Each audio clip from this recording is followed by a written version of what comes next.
ವರದಿಯನ್ನ ಸರ್ಕಾರ ಮೊದಲನೇದಾಗಿ ಒಪ್ಕೊಂಡಿದೆ. Accepted the report.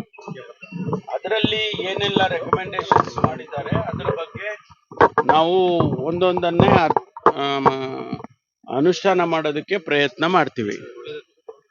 ಈಗಾಗಲೇ RCB ಅವ್ರದ್ದು, ಆಮೇಲೆ DNA ಅವ್ರದ್ದು, ಅವರ ಕೇಸ್ಗಳೇನು ಹೈಕೋರ್ಟಲ್ಲೆಲ್ಲ ಇದೆ, ಅದು ಹಾಗೆ ಮುಂದುವರಿಯುತ್ತೆ.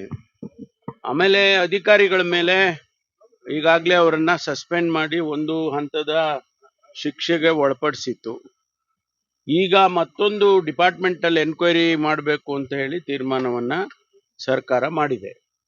ಮುಂದೆ ಅವ್ರದ್ದು ಕೆಲವು ರೆಕಮೆಂಡೇಶನ್ಸ್ಗಳಿದ್ದಾವೆ. ಅಂದ್ರೆ ಇನ್ಮೇಲೆ ಮುಂದೆ ಈ ರೀತಿ ಮ್ಯಾಚ್ಗಳಿಗೆ ಪರ್ಮಿಷನ್ ಕೊಡುವಾಗ ಏನು ಕಂಡೀಷನ್ಸ್ ಇರಬೇಕು, ಕ್ರೌಡ್ ಮ್ಯಾನೇಜ್ಮೆಂಟ್ಗೆ ಯಾವ ರೀತಿ ನಿಯಮಗಳು ಮಾಡಬೇಕು, ಈ ತರದ್ದೆಲ್ಲ ಕೆಲವು ರೆಕಮೆಂಡೇಶನ್ಸ್ ಇದೆ. ಅದನ್ನೆಲ್ಲ ಸರ್ಕಾರ ಪರಿಗಣಿಸುತ್ತೆ.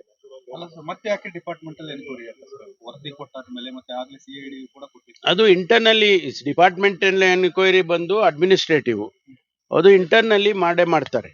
ಅದನ್ನ ಆ ತೀರ್ಮಾನ ಚರ್ಚೆ ಮಾಡೇ ತೀರ್ಮಾನ ಮಾಡಿದ್ದಾರೆ. ಬಿಜೆಪಿ ಅವರು ತಾವು ಮಾಡಿರೋ ತಪ್ಪನ್ನು ಈ ತರ ವರದಿ ಕೊಡೋದು ಆರೋಪ ಮಾಡ್ತಾರೆ.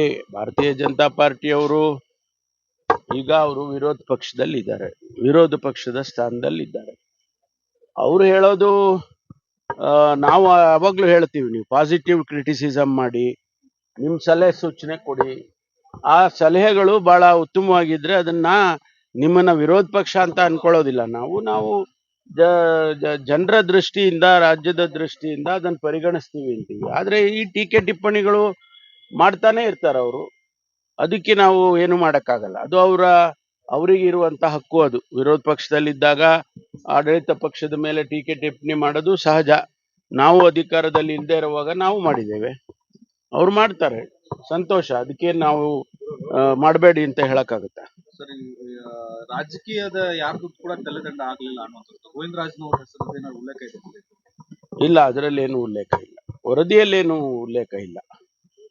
ವರದಿಯಲ್ಲಿ ಬರೀ ನಮ್ಮ ಈ DNA, RCB, KSCA, ಆಮೇಲೆ ಅಧಿಕಾರಿಗಳು, ಪೊಲೀಸ್ ಅಧಿಕಾರಿಗಳು, ಅಷ್ಟು ಜನರದ್ದು ಮಾತ್ರ ಇದೆ.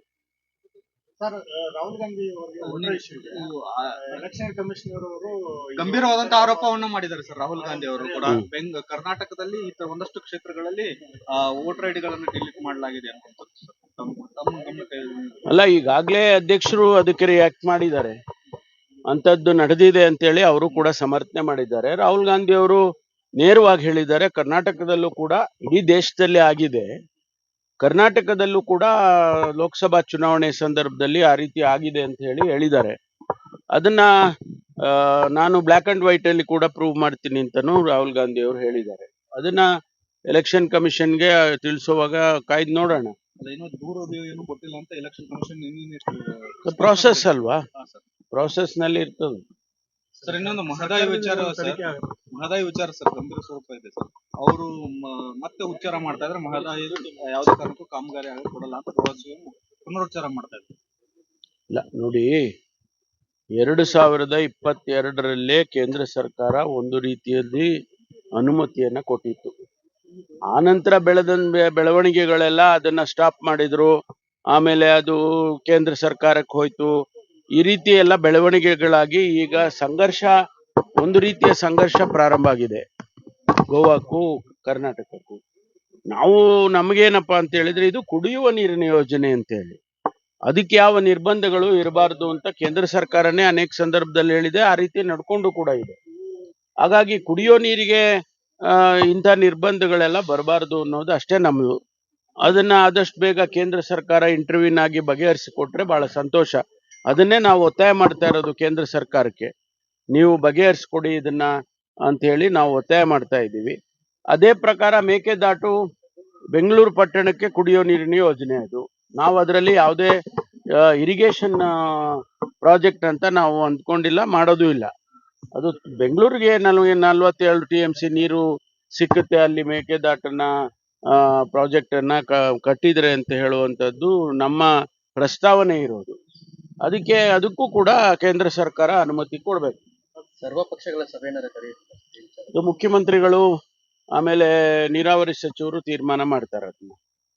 ಸರ್ ಬಿಟ್ಲು ಕೇಸಲ್ಲಿ SIT